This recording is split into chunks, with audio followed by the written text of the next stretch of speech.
I just want to say, wow, it works. What that guy was talking about when I just relaxed and just let go of it, here I am. You put yourself in the receptive mode. Mm-hmm. How? Let go of what? Let go of the desire? No. Let go of the worry. Mm-hmm. Let go of trying to make it happen. Mm-hmm. Let go of efforting. Mm-hmm. Yeah. Well, the receptivity is part of my question. Is that wanting to be there, and now having this new terminology of receptivity really helps. And so my question is, we thought that receptivity is a really good word when you understand that there's a vibrational reality that you are wanting to realize. So you are the translator of the vibration into the reality. And once you get that your job is that translation, and that you've got, Esther became receptive to us because she meditated for 9 months, quieted her mind, got rid of all resistance, allowed her vibration to raise, and then there we were. It's the same about everything. Receptivity. Vibrational, be receptive to abundance. When you're receptive to abundance, the idea of abundance sounds good to you, not scary. Mm-hmm. It sounds simple and like flow, not hard. In other words, just practice yourself into feeling the receptivity of what you want. But you got to feel it before you can receive it. You got to get there before you can translate. Mm. We like this conversation. It's the piece that many of you have been looking for. Mm-hmm. It's a practical, applicable piece. So my question is, when a thought comes in, when I receive a thought, when I am receptive to a thought, does inspiration always come from source? Is it always in the positive aspect? Well, when it comes, you can tell by the way it feels, whether it's from source or, because you can be receptive. Law of attraction makes you receptive to anything on that vibe. So you can get worried about something and people start calling you about it. Well, that's what I was wondering. The second, if I'm in this vibration of wanting to be open and receptive so that I receive the inspiration, if a thought comes in that makes me feel knotted up right away, within 17 seconds, if I take my attention off of it. That's why we use the words, prepare your receptivity. Decide what you want to be receptive of, which means care about feeling good, which makes you receptive to thoughts that and allows the momentum to increase about that. Gotcha. We've teased you. We say, you can feel whether it's coming from source or whether it's your mother.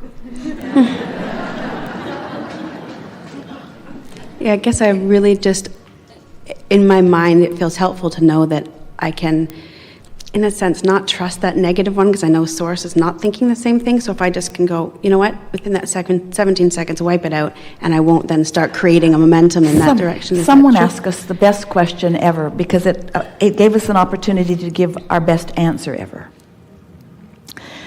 This person said, how do you get rid of fear? Or how do you get rid of doubt, was her word. How do you get rid of doubt? And we said, horrible answer.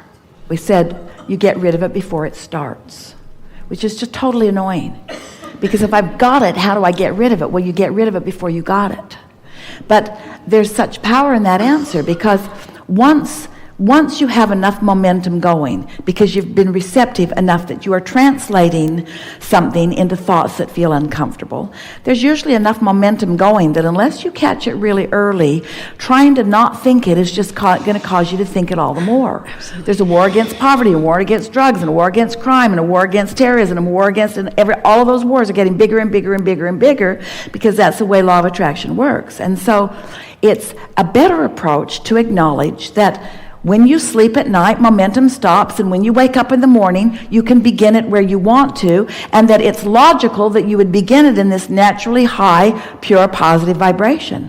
So if we were standing in your physical shoes, we wouldn't work too hard at trying to stop ourselves from, I wasn't going to think about that. What? That thing that I keep thinking about. I'm not going to think about that anymore. What? That thing that I'm not going to think about anymore. Well, what thing? Well, I wasn't going to talk to you about it, but that's that thing that I keep thinking about. Well, I'll tell you a little bit about it. It's that. It's that thing. It's that thing. So you just don't want to think about that thing that you're thinking about. I'm not going to think about that thing that I'm thinking about, but that thing that you're thinking about that you don't want to think about just becomes an obsession after a little while, because law of attraction is a very responsive to vibration mechanism. And so rather than trying not to think about it, which for sure is going to cause you to think about it, you want to start your day with plenty of things that you are thinking about that feel good. You can become someone who just generally finds those good feeling things, but it takes a little practice. And the most important thing is, don't tense up about what you are thinking about. Look for the value in whatever thoughts are coming. Say to yourself things like, well, this must be my point of attraction, and I'm not sure right now whether it's a bad thing or a good thing that I'm receiving about this, but it's no big deal because I've got control over the thoughts that I think, and law of attraction is my friend, and I've got this guidance system, and it's no big deal. And just don't become fitful or too thoughtful about what you're thinking. In the early days, we called this gathering the science of deliberate creation. The science, because it's continuing to evolve, of deliberate, because you're doing it on purpose, creation, because you are the creator of your own reality and you can't stop no matter what. You just can't stop creating your own reality.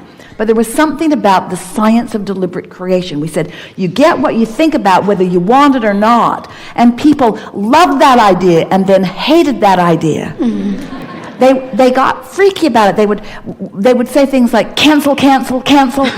Cancel, try to suck the thought back before law of attraction gets hold of it. And that was when we began talking about the art of allowing, which is the art of receptivity. The art of allowing what? The art of allowing your alignment with who you really are. The art of allowing your connection to who you really are. The art of allowing yourself to be the receiver of the ideas and inspiration and progress and momentum. The art of allowing yourself to see your path and get on. The art of allowing the joy and the fun and the clarity and the worthiness that is really who you are. The art of allowing you to be here in this moment. Most of you are not just you, most humans are not allowing the fullness of who they are. Your animals, those furry little beasts, they are, for the most part. Look at them. They're full of themselves. They're not trying to get your approval, and if they are, that's a really sad thing. They're not trying to get your approval. For the most part, they are extensions of source and following, and you call them instinctual. You say, oh, they have instinct. We say they have receptivity. That's not instinct. That's not some memory bank that they're tapping into. That's not built into their DNA. That didn't come with their genes. That they came with big time hiccups. In other words, they don't think like humans. Good for them. They don't micromanage, and they don't overthink things, and they don't struggle with things. They just be. They just be in the most receptive mode that they can be in most of the time. If you have the privilege of being around some of them, especially those in the wild, those are the best. They're not trying to get your approval. Esther went up to the top of the tree house, face to face with a fox. She said, hey. Fox said, hey. Esther said, what are you doing up here? The fox said, what are you doing up here? Esther said, I'm going to leave you to your tree house. The fox said, that's just the way I thought it would come down.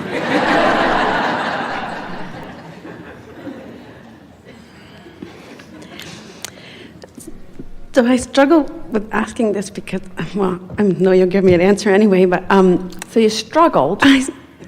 Because I kind of know the answer, but... when you struggle... Well, we've become the gurus of nitpicking, haven't we? Yeah. Do you really want to begin a conversation with the word struggle? No.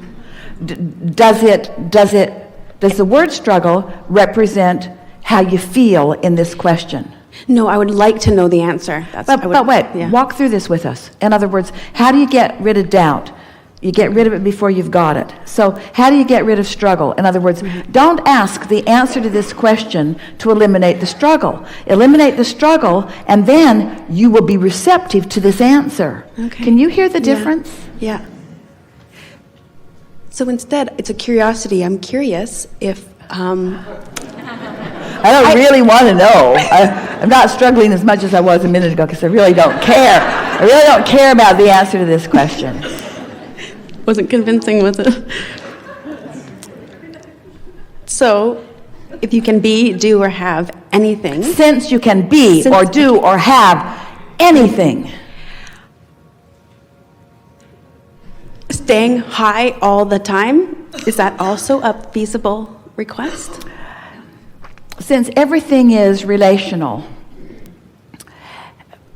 the answer to that is yes. In other words, you can improve your vibrational countenance so much that law of attraction will support you where you are. But it takes a little while for you to sort of work the bugs out of this and that and this and that and this and that and this and that. What it really comes down to is just finally caring enough about how you feel that your opinions about things are not so important. You've done such a comparative thing between yourself and others that almost all humans care more about being right than they do about being happy. Mm-hmm.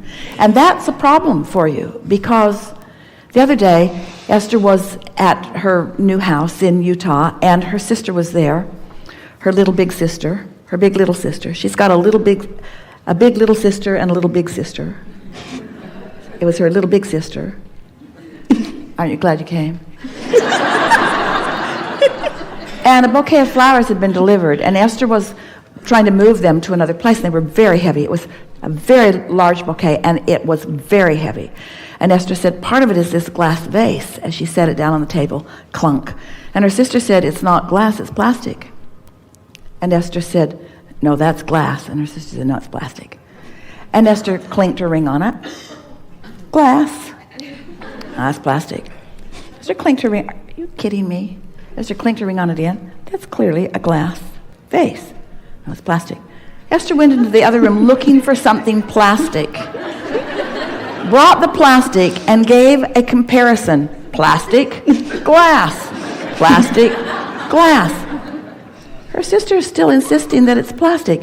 It took everything Esther had not to just go, glass.